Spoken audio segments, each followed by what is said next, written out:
Welcome to the Back Porch Talk podcast. I'm your co-host Jason. Your co-host Danny. Fans, we have a full show for you today. Woo-hoo, boy. But y'all know what to do. Go ahead and like, subscribe to the channel. Let the algorithm NFL and college football and a little NBA gripe.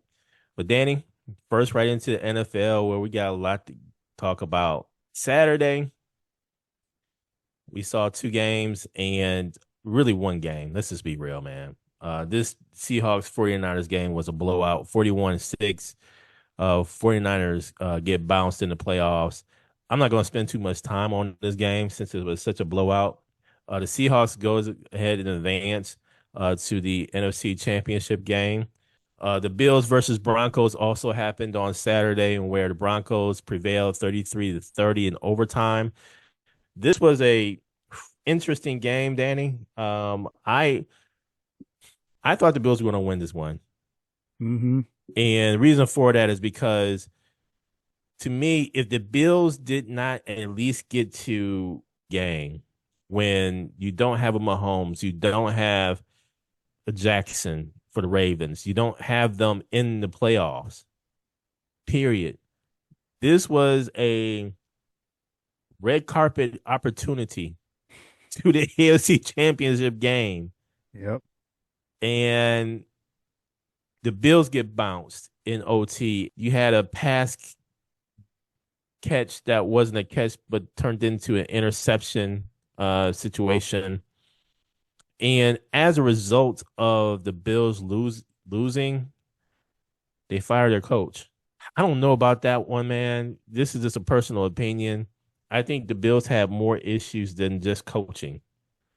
I think they had issues with personnel. And to me, the personnel comes from the GM. And so if you fire the coach, I would imagine you fire the GM, or you keep the coach, you fire the GM. Josh Allen goes 283 yards, 3 touchdowns. He had some turnovers as well. I don't know if they're thinking about the new stadium. Yeah, there's a whole lot here. What say you about Saturday night's games? On that 49ers Seahawks game, Jason, coming into that game, there was a lot of talk about Sam Darnold because he picked up that oblique injury before the game. If he's not 100%, can the Seahawks do it? Well, they went to the running game. Kenneth Walker, the third, went off, had 3 touchdowns, and their defense was nasty. They're all up in Brock Purdy's face. They didn't give them any room to breathe, man. And I know Sam Darnold took one hit where he landed on the ball on a sack, but other than that, he was pretty clean in that game. The only problem is for Seattle, man, they lost Zach Charbonnet to a torn ACL. So I'm not sure how that's going to impact them going forward because it's usually been Charbonnet and Walker as the two-headed monster in the backfield, which is kind of frustrating in a way because Kenneth Walker really can't. He's more of a volume back. So, well, he'll get his volume this week because Charbonnet's out for a year. So we'll see how they bounce back. But, yeah, the 49ers, man, I think they were playing kind of on fumes anyway, man, because of all the injuries this year and losing Kittle last week, the week before to the Achilles really, stamped that one. And then in that Bills-Broncos game, man, Broncos took a lead. Bills came back, took the lead. It was back and forth. But if they win that game, this goes back to the whole Tomlin, John Harbaugh conversation of if they win their respective games, are they fired? And like Sean McDermott, he can't help Josh Allen threw 2 interceptions and fumbled the ball twice and missed some throws at the end of that game that cost him. I know the play. Everyone's talking about the interception, which was a bang bang play. Headsy play by the cornerback for him to rip the ball like that from Cooks and then Denver, man, that was very strategic on how they played that last series by throwing the ball up. They were looking. It looked to me like they were going for pass interference calls. The way Bo Nix was floating the ball up there, and they got him. So, and they ended up pulling the game out at the end. They lose Bo Nix with the ankle injury. So they're starting Jarrett Stidham this week coming up, and which is a big unknown since he hasn't thrown a pass in 2 years, which is tricky. I know we're going to talk about that, but coming in with a new quarterback and the Patriots, he actually played for the Patriots, Jarrett Stidham. So Mhm. this one's going to be very interesting as far as how this game plays. All in all, man, congratulations to the Broncos and the Seahawks for moving on. And just as we talk about Saturday, Sunday games were quite interesting. Let me just say, Patriots against the Texans. Man, it was so many turnovers in this game. I mean, come on, man. What's happening? The Patriots prevailed 28-16. CJ Stroud throws for 4 interceptions. I think those all were all in the first half.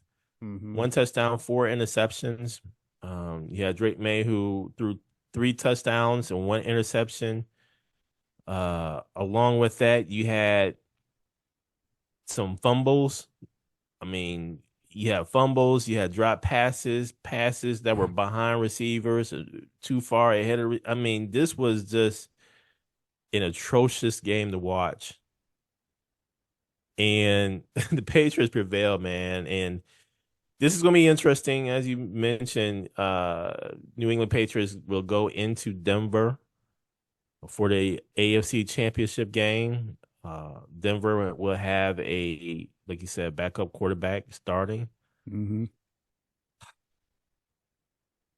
Danny, I feel like this is a walk in the park for the Patriots. I really do. That's what I feel like. I have a feeling Patriots is going to win because just the backup nature of the quarterback. So can we have the Patriots back in the doggone Super Bowl? Come on, man. Come on, AFC. You mean tell me I can't do better than this? And then on Sunday, a game that I wanted to watch, but I didn't want to watch. I wanted to watch because my hope was that the Bears would lose for obvious reasons. I didn't want to watch because if the Bears won, I would have just been like, okay, they made it past this round. Let's see what happens in the next round. Hmm. I told my Chicago Bears fans, the ones who always text me, I told them this last minute, these last minute wins, at some point it's got to stop. Hmm. You can't keep doing this a game in and game out. And advance in the Super Bowl, and I was right. 2017, Rams beat Chicago in overtime, and let me just say that the throw by Williams to tie the game was ridiculous. It was luck, and it was exactly why I didn't want to watch because stuff like that, I don't want to see luck happen like that. You follow what I'm saying? I want to be able to see two teams who are Hmm. going at it and they're going at it in their best. Not with luck, but with all the practices, all of the habits, Hmm. the good habits that got them to that point. To me, running on last second, that's a fluke job. We can do that every so often, but not every game, man. Come on, man. Especially in the playoffs. At some point, the luck's got to run out, and the luck ran out for the Chicago Bears. So the Chicago Bears can go ahead and figure out where their stadium is going to be, whether it's going to be in Chicago or whether it's going to be in Gary, Indiana, or somewhere else. Hmm. I don't know what you're gonna call themselves, Chicago Bears, Gary Bears. Well, I don't know what's gonna happen, man. I mean, Bears gotta figure it out, but they can figure it out while they're at home. The LA Rams prevailed 2017, man. Matthew Stafford throws for 258 yards. And let me just say, I think Matthew Stafford is going to be the MVP for this year. Hmm. And this is going to be a very interesting game, NFC Championship game between the Rams and the Seahawks. This is the third time that they would have faced each other in this season, and They know each other quite well. And so I'm looking forward to seeing how this really plays out. I'm rooting for Devontae Adams. He had a pivotal catch in that overtime. He only had two catches for 24 yards, but I believe he's going to be very, very prevalent in this championship game. What say you, Danny, about these Sunday games? The Patriots Texans game, Jason. As bad as Stroud was, Drake May wasn't too much better because he was turning the ball over left and right too. And it's a shame that CJ Stroud played the way he did, man, because that Houston defense deserved to go to the Super Bowl. Oh, absolutely. Absolutely. And they were still as bad as Stroud played. Woody Marks fumbled the ball, the running back, and people going in and out. Dalton Schultz went out the game early, their tight end. Nico Collins didn't play.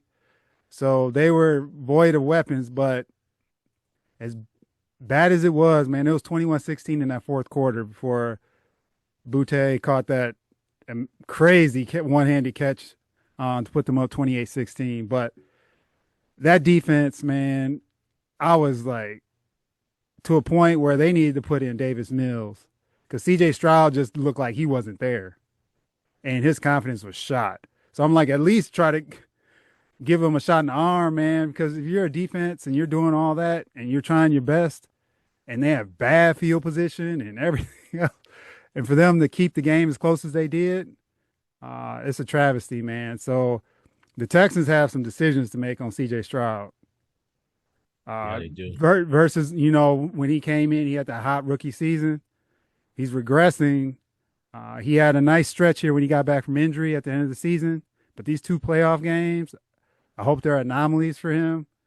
But two back-to-back games turning the ball over like that, man, and with the defense, historic defense, that's tough, man, for the team. So tough L for them because I thought if they win that game, they're going to the Super Bowl.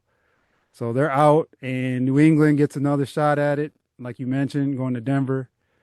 So we'll see how that goes because Denver's defense, I know they're like a bend but not break.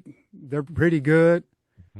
So they match up well with the Patriots. It's just a matter of that wild card of Stidham.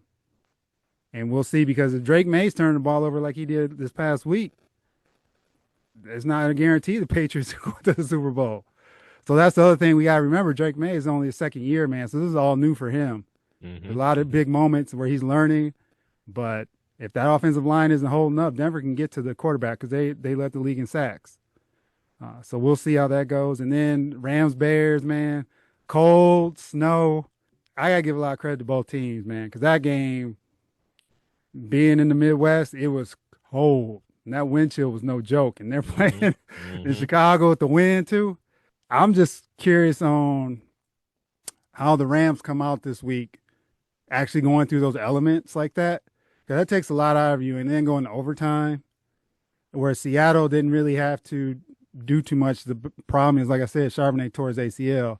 But I would say the Seattle Seahawks are well rested compared to the Rams because the Rams have been playing this like panic ball and like they barely beat Carolina. So we'll see if it continues this week. I'm looking forward to this game because both games were close. They had a classic in the overtime game, that Thursday night game where Seattle pulled it out at the end. But I gotta give congratulations to the Bears, though, man. That was a heck of a season. I'm assuming they regressed a little bit because of those last minute victories. But I think if they shore up those cornerbacks, we'll see what they do with the running backs. I think they should be in pretty good shape for next year. So they'll get, and then Ben Johnson and Caleb Williams are back again. So I did not expect to see them this far, but they did a great job, and they almost got it, man.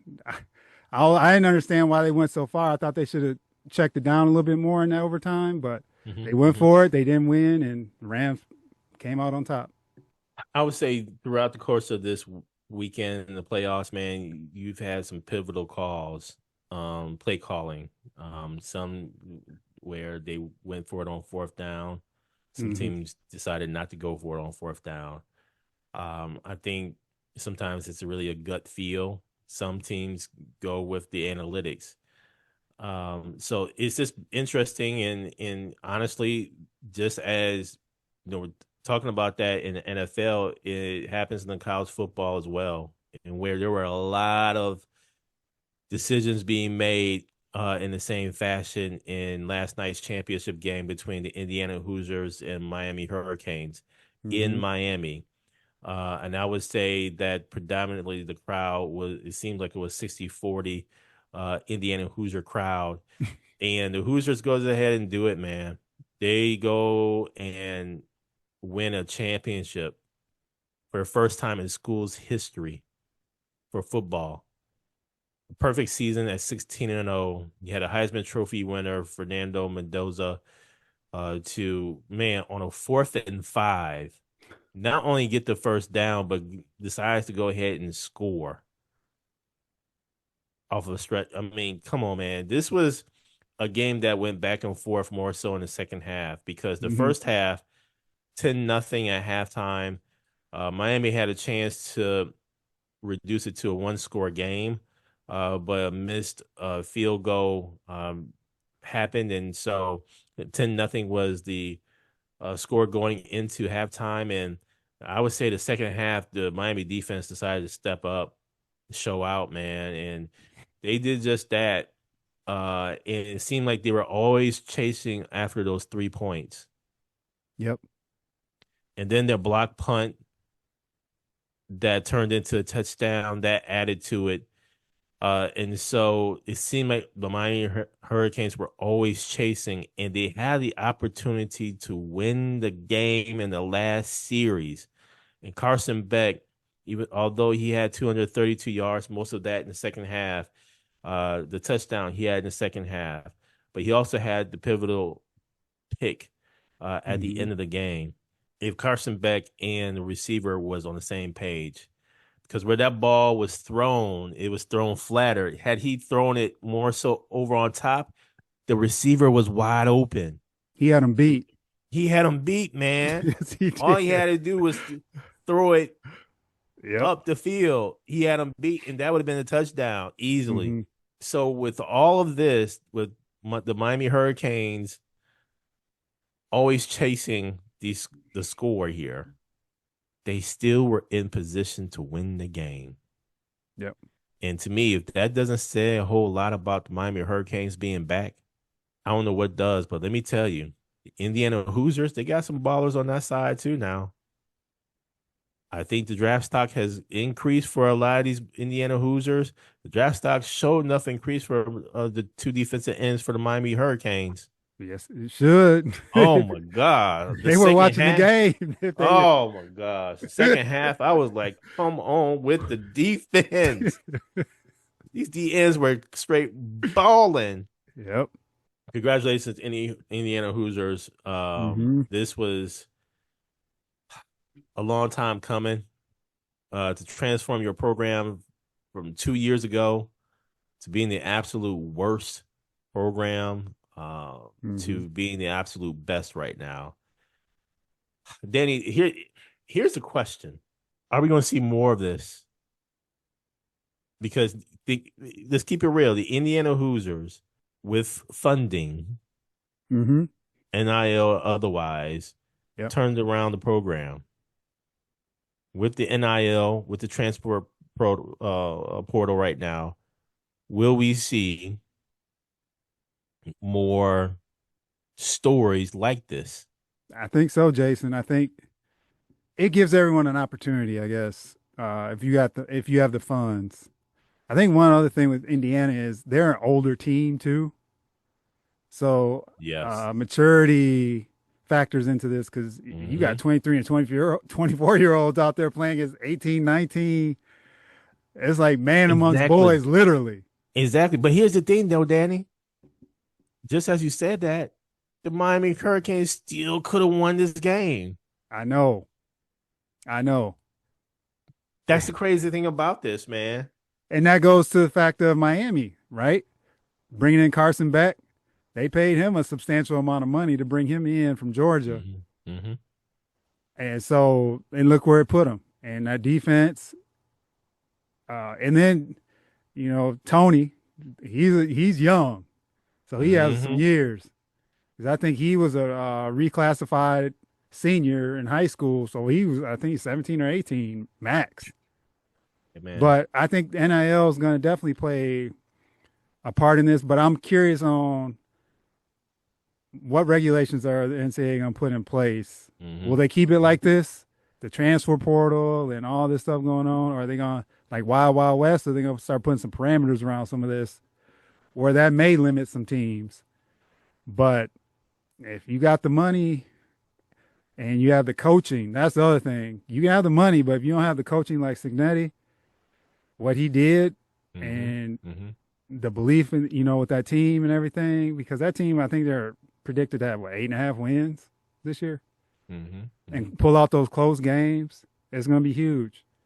So with Mendoza leaving, we'll see. But if you can get that experienced quarterback and the pieces, complementary pieces where everyone buys in, yeah, definitely you're going to see team programs turn around quicker than usual.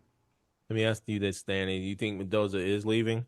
I know his brother is in the transfer portal from what reports are saying, but you think Hmm. Fernando Mendoza is leaving? Go out on top. You had an undefeated season, unblemished season, and that's in history from now until forever. Hmm. Undefeated. You did what you had to do. Go out. Go ahead and be the number. Because I think he's 20. I think he's 24, 23, 24. If I'm not mistaken.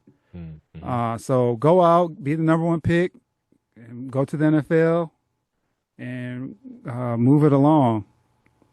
That's what I think. But I think one thing, Jason, you got to look at too. Indiana was 16-0. So these kids are playing a lot of games.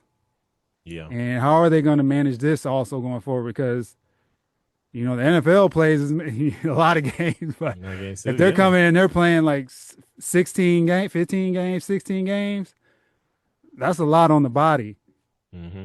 So I'm curious too on how that'll be managed because if they expand the playoff setup, that's more More teams going to be games. playing a lot more games. More games. Yeah. Not only that, though, Dan, I guess my thought in asking that is Mendoza getting paid. He Mm-hmm. getting paid royally, from IU or from the Mm-hmm. boosters or whomever, or through NIL, shall I say. Yep. Is that money more than what he would get as a rookie quarterback? I think him being the number one pick, he would make more. Okay. So Okay. We'll it's see. not We'll the see. ideal conditions if you're going to the Raiders, Right. but Exactly. That part. yeah, that's the other thing. That's where I think Moore from Oregon, he was looking at Hmm. the situation like, I'm going back to Oregon. I'm not going to the Jets because the Jets have the number two pick. Yeah, that's So exactly. so Exactly. it gives the college players options now. Hmm. Whereas when we were growing up, they didn't have that option. You're going So true. out because you got, you know, depending on your family situation, your home situation, you gotta try to get the bag when you can. Versus Hmm. now in college, you can stay back and get some NIL money, get some endorsements, and then it's not as pressing, I guess, to get to the NFL Hmm. or to the pros. Just as we're talking about the national championship, I want to talk about my gripe with the NBA. Yesterday was Dr. Martin Luther King Jr.'s day, and on this day, historically, the NBA would dedicate the games to Dr. Martin Luther King Jr. Mhm. Day. I know TNT would go ahead and do a full lineup along with programming centered around Dr. Martin Luther King Jr. Day. Stories from the NBA of years past, some of the things that we did not know, some documentaries, short documentaries would come out. And so, what I found troubling yesterday was just it felt like it was just a nonchalant effort by the NBA. Yes, games came on early, but it was on different platforms. I did not watch the various platforms and what they may have done for Dr. Martin Luther King Jr. Day. But let me just say that Memphis, for example, who predominantly will host a game in Memphis for obvious reasons, because Dr. Martin Luther King Jr. Was assassinated in Memphis. You want to know where Memphis played? They didn't play on Monday, on Dr. Martin Luther King Jr. Day. They played on Sunday in London for the London Games. So, as a fan of the NBA and as a fan of the Dr. Martin Luther King Jr. Day slate of games, I missed it. And I don't know what the NBA was thinking there. And let me just tell you, I heard more about the national championship game for college football than I did anything regarding the NBA on Dr. Martin Luther King Jr. Day. See, to me, with the NBA, you have a couple of major days. You have Christmas, and you have Dr. Martin Luther King Jr. Day. Those are the NBA pillar days. And I just think that the NBA totally missed on this Dr. Martin Luther King Jr. Day. So that's my gripe with the NBA, Danny. Thank you for joining us at Back Porch Talk Podcast. You can also join us on Twitter by tweeting us at @back_podcast. For more information, you can go to our website, which is backporchtalkpodcast.com. You can also email us at backporchtalkpodcast@gmail.com.